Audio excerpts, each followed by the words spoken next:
ಕರ್ತನಲ್ಲಿ ಪ್ರೀತಿಯುಳ್ಳ ದೇವಜನರೇ, ಮತ್ತೊಂದು ಹೊಸ ದಿವಸ, ಹೊಸ ವಾರದ ಪ್ರಯಾಣಕ್ಕೆ ಹೆಜ್ಜೆ ಹಾಕಿದ್ದೇವೆ. ತಂದೆಯಾದ ದೇವರಿಗೆ ಸ್ತೋತ್ರ ಸಲ್ಲಿಸೋಣ. ಆತನ ಕೃಪೆ, ಆತನ ನಡೆಸುವಿಕೆಯಿಂದ ಮತ್ತೊಂದು ಹೊಸ ದಿವಸಕ್ಕೆ ಹೆಜ್ಜೆ ಹಾಕುವ ಕೃಪೆ ಕೊಟ್ಟದಕ್ಕಾಗಿಯೂ, ಆತನ ವಾಕ್ಯಗಳ ಧ್ಯಾನವನ್ನ ಮಾಡುವುದಕ್ಕೆ ಕೊಟ್ಟಂತ ಈ ಸಮಯಕ್ಕಾಗಿಯೂ ಆತನಿಗೆ ಘನವನ್ನ ಸಲ್ಲಿಸುವಂಥದ್ದು ನಮ್ಮ ಆದ್ಯ ಕರ್ತವ್ಯ. ಕ್ರಿಸ್ತನ ಪರಿಶುದ್ಧ ನಾಮದಲ್ಲಿ ತಮ್ಮೆಲ್ಲರನ್ನ ವಂದಿಸುತ್ತೇನೆ. ಈ ದಿವಸಕ್ಕೆ ಒಂದು ವಿಶೇಷವಾದಂಥ ವಾಕ್ಯದ ಧ್ಯಾನ. ದೇವರು ನಮ್ಮಿಂದ ನನಗೆ ಸ್ವಲ್ಪ ಸಮಯವನ್ನ ನೀವು ಕೊಡಲಾರಿರೋ ಎಂಬುದಾಗಿ ಕೇಳುವಂತ ದೃಷ್ಟಿಕೋನದಲ್ಲಿ ನಮ್ಮ ಧ್ಯಾನವನ್ನ ಮುಂದುವರಿಸೋಣ. ಮನುಷ್ಯರ ಜೀವಿತ, ಈಗಿನ ಜಂಜಾಟದ ಜೀವಿತದಲ್ಲಿ ಪ್ರತಿನಿತ್ಯವೂ ಹೋರಾಟ, ಸಮಯದ ಅಭಾವ, ರಸ್ತೆಗಳಲ್ಲಿ ಗಂಟೆಗಟ್ಟಲೆ ನಿಂತು ನಿಂತು ಪ್ರಯಾಣ ಮಾಡುವ ನಮ್ಮ ಜೀವಿತಗಳಲ್ಲಿ ಕೊಟ್ಟಂತ 24 ತಾಸು ಬಹುಶಃ ಬಹಳಷ್ಟು ಪಾಲು ವ್ಯರ್ಥವಾಗಿ ಕಳೆಯುವ ಸ್ಥಿತಿಯಲ್ಲಿ ಮಾನವನ ಜೀವಿತ ಈ ದಿವಸದಲ್ಲಿ ಇದೆ ಎಂಬುದಾಗಿ ಹೇಳುವುದಾದರೆ ತಪ್ಪಾಗಲಾರದು. ಕಾರಣ, ನಮ್ಮ ದೈನಂದಿನ ಜೀವಿತದಲ್ಲಿ ದಣಿದು ಯಾವ ರೀತಿಯಲ್ಲಿಯೂ ಕೂಡ ಪರಿಹಾರ ದೊರೆಯದೆ ಬಳಲಿ ಹೋದಂತ ನಮ್ಮ ಜೀವಿತಗಳಲ್ಲಿ ಅನೇಕ ವೇಳೆ ಬಹಳಷ್ಟು ಜನರ ಮಾತು, ಸಮಯದ ಅಭಾವ ಹೇಗೆ ತುಂಬುವುದಕ್ಕೆ ಸಾಧ್ಯ ಎಂಬುದಾಗಿ. ಇವೆಲ್ಲದರ ಮಧ್ಯದಲ್ಲಿ ನಾವು ರಸ್ತೆಗಳಲ್ಲಿರಲಿ, ಗಾಡಿ ಚಲಿಸುವಾಗ, ವಾಹನದಲ್ಲಿ ಕುಳಿತು ಪ್ರಯಾಣ ಮಾಡುವಾಗ ಮತ್ತು ಇತರೆ ಚಟುವಟಿಕೆಗಳಲ್ಲಿ ತೊಡಗಿದಾಗ್ಯೂ ನಾವು ಮಾಧ್ಯಮದ ಪರದೆಗಳನ್ನ ನೋಡುವುದನ್ನು ನಿಲ್ಲಿಸಿಲ್ಲ. ಮಾಧ್ಯಮದ ಚಿತ್ರಣಗಳನ್ನ ನೋಡುವುದನ್ನು, ಕೇಳಿಸಿಕೊಳ್ಳುವುದನ್ನು ಬಿಡಲಿಲ್ಲ. ಇಂತಹ ಸಮಯದ ಅಭಾವದ ಪರಿಸ್ಥಿತಿಯಲ್ಲೂ ನಮ್ಮ ಪರದೆಯ ಸಮಯ ಕಡಿಮೆಯಾಗಿಲ್ಲ. ಹೀಗಾಗಿ ನಮ್ಮ ಆದ್ಯತೆ ಕೆಲವು ವೇಳೆ ಬೇಡದ ಸಂಗತಿಗಳನ್ನ ಹೊತ್ತುಕೊಂಡು ನಡೆಯುವ ಜೀವಿತದಲ್ಲಿ ತಪ್ಪುಗಳನ್ನ ಮಾಡುತ್ತಾ ಇದ್ದೇವೆ, ಅಥವಾ ತಪ್ಪಿನ ಹಾದಿಯನ್ನ ಹಿಡಿದು ಅದರಲ್ಲಿ ಮುಂದುವರಿಯುತ್ತಾ ಇದ್ದೇವೆ ಎಂಬುದಾಗಿ ನೋಡುವುದಾದರೆ ಅತಿಶಯೋಕ್ತಿ ಏನೂ ಅಲ್ಲ. ಹೀಗಾಗಿ ದೇವರ ವಾಕ್ಯ ಮತ್ತು ಅದರ ಬಲ ನಮ್ಮ ಜೀವಿತಗಳಲ್ಲಿ ಕಾರ್ಯ ಮಾಡುವುದಕ್ಕೋಸ್ಕರ ತಂದೆಯಾದ ದೇವರು ಈ ಹೊತ್ತು ನಮ್ಮೊಟ್ಟಿಗೆ ನನಗೆ ಸ್ವಲ್ಪ ಸಮಯವನ್ನ ನೀವು ಕೊಡಲಾರಿರ.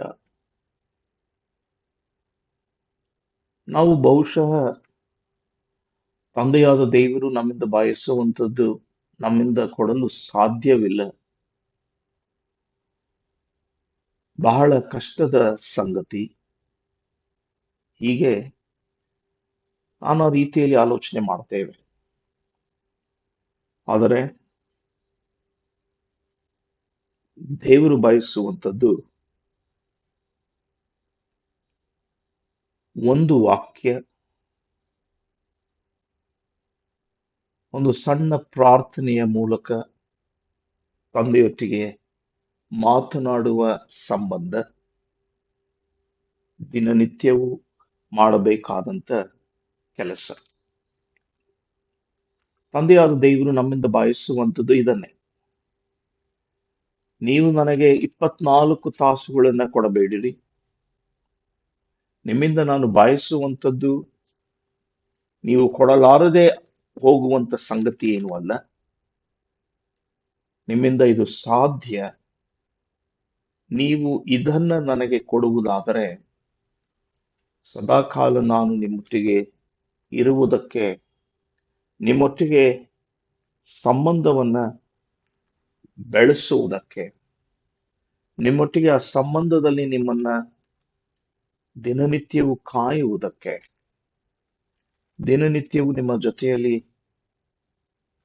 ಜೀವಿಸುವುದಕ್ಕೆ ಸಾಧ್ಯ ಎನ್ನುವಂಥದ್ದನ್ನ ನಾವು ನೋಡ್ತೇವೆ. ಹಾಗಾಗಿ ದೇವರ ಬಯಸುವಿಕೆ ಒಂದು ವಾಕ್ಯ,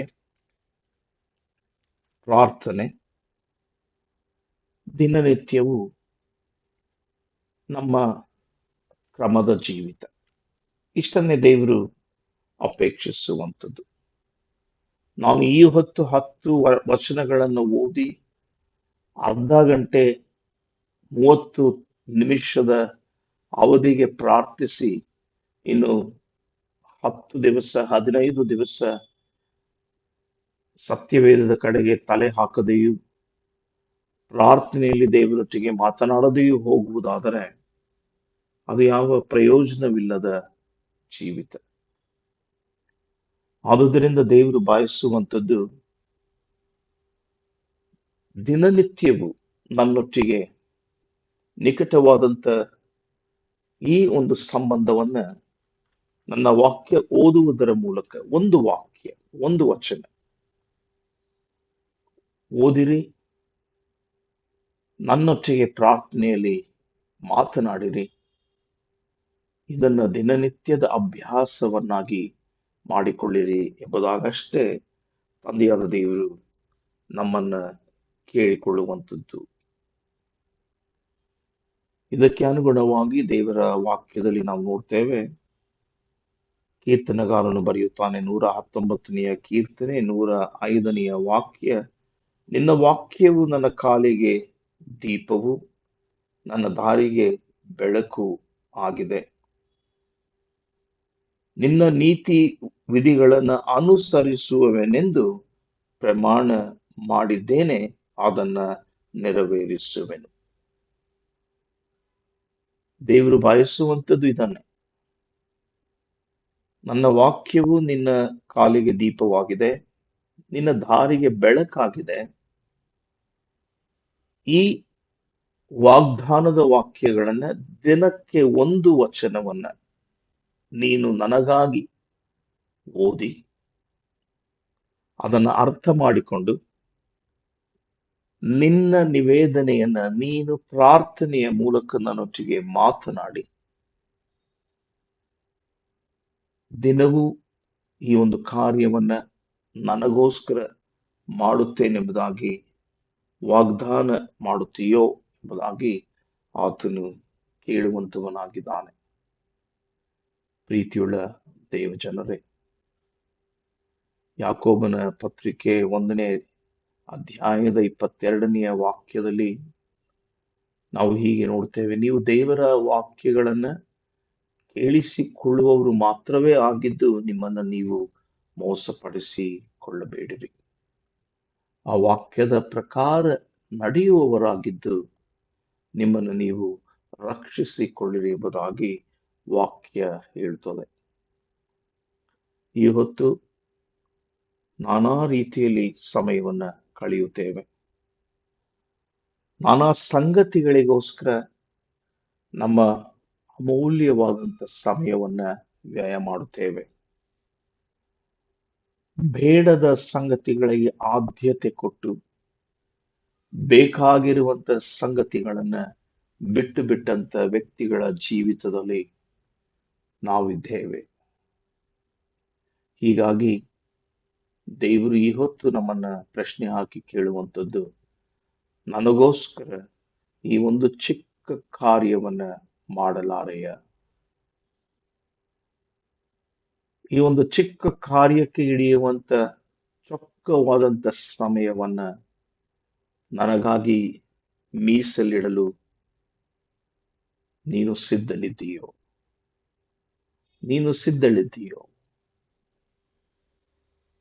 ಈ ಮೀಸಲಾದಂತ ಸಮಯ ನಿನ್ನನ್ನ ದಿನನಿತ್ಯವೂ ಸಿದ್ಧ ಮಾಡುವುದಲ್ಲದೆ, ನನ್ನೊಟ್ಟಿಗೆ ನೀನು ಮಾತನಾಡುವಾಗ ಒಂದು ಬಾಂಧವ್ಯದ ಸಂಬಂಧವನ್ನ ಉತ್ತಮಗೊಳಿಸುವುದಕ್ಕೂ, ಇನ್ನು ಗಟ್ಟಿಯಾದ ಬಂಡೆಯೋಪಾದಿಯಲ್ಲಿ ಮಾರ್ಪಡಿಸುವುದಕ್ಕೂ, ಶ್ರೇಷ್ಠವಾದಂಥ ಸಂಬಂಧದಲ್ಲಿ ಜೀವಿಸುವುದಕ್ಕೂ ಆಸ್ಪದ ಮಾಡಿಕೊಡುವಂತ ಒಂದು ವಚನ, ಒಂದು ಸಣ್ಣ ಪ್ರಾರ್ಥನೆಯ ಮಾತು ನನಗೆ ದಿನನಿತ್ಯವೂ ಮೀಸಲಾಗಿಟ್ಟು ಮಾಡುವೆಯ? ಪ್ರೀತಿಯುಳ್ಳ ದೇವಜನರೇ, ಈ ಒಂದು ಪ್ರಶ್ನೆಯನ್ನ ದೇವರು ನಮಗೆ ಒಂದು ಆಹ್ವಾನವಾಗಿಯೂ ಒಂದು ಬೇಡಿಕೆಯಾಗಿಯೂ ನಮ್ಮ ಮುಂದೆ ಆತನು ಇಟ್ಟಿರುತ್ತಾನೆ. ಈ ಬೇಡಿಕೆಯನ್ನ ಈಡೇರಿಸುವ ಮನಸ್ಸು ನಮಗಿದೆಯೋ? ಇದ್ದ ಪಕ್ಷದಲ್ಲಿ ಈಗ ಇರುವಂತ ಸ್ಥಳದಲ್ಲಿಯೂ ಸಮಯದಲ್ಲಿಯೂ ಈ ಪ್ರಾರ್ಥನೆಯನ್ನು ಮಾಡೋಣವೇ? ತಂದೆಯಾದ ದೇವರೇ,